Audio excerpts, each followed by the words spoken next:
Titus, it's an opening statement. Well, thank you, Mr. Chairman, and thank you to the witnesses for being here today.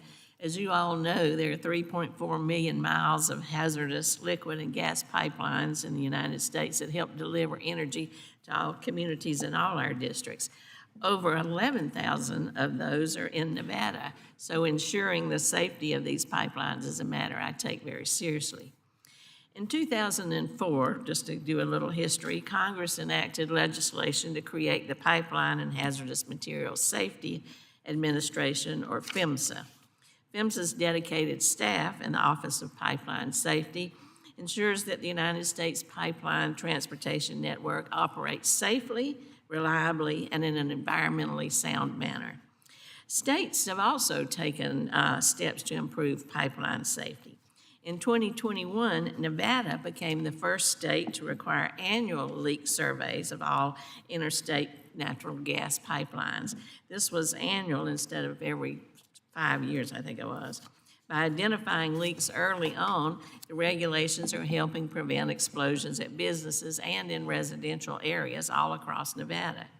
Late last year, also, you saw regulators in Colorado finalize rules requiring operators of natural gas pipelines to disclose more data on leaks.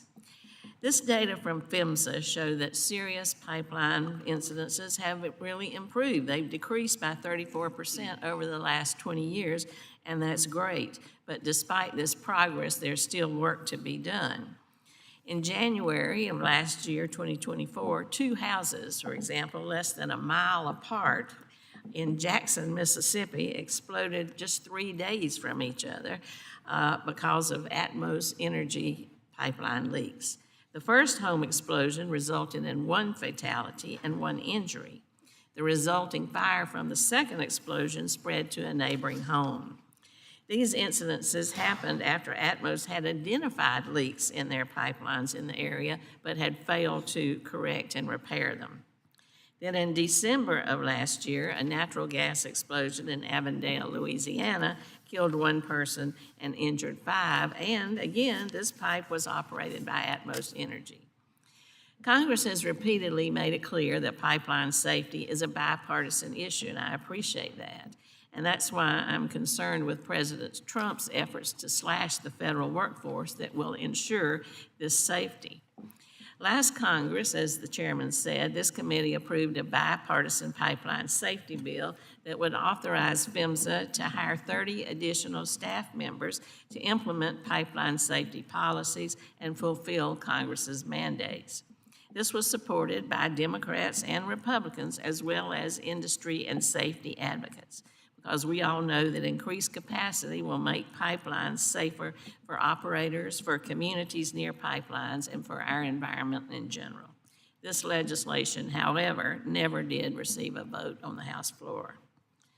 The Bipartisan Pipes Act of 2023 also included critical provisions to address PHMSA's safety workforce shortages, improve PHMSA's public outreach and engagement efforts, and strengthen penalties for pipeline damage and disruption. The bill also had provisions to help PHMSA prepare to regulate the next generation of pipelines and keeping up with technology.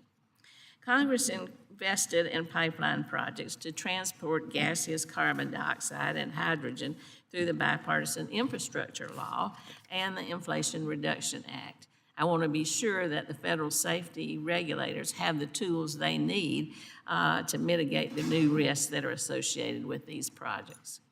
In closing, I look forward to working with the chairman and other members of this committee to build on the bipartisan work on pipeline safety that started long ago and intensified last session so that we can get legislation across the finish line during this Congress.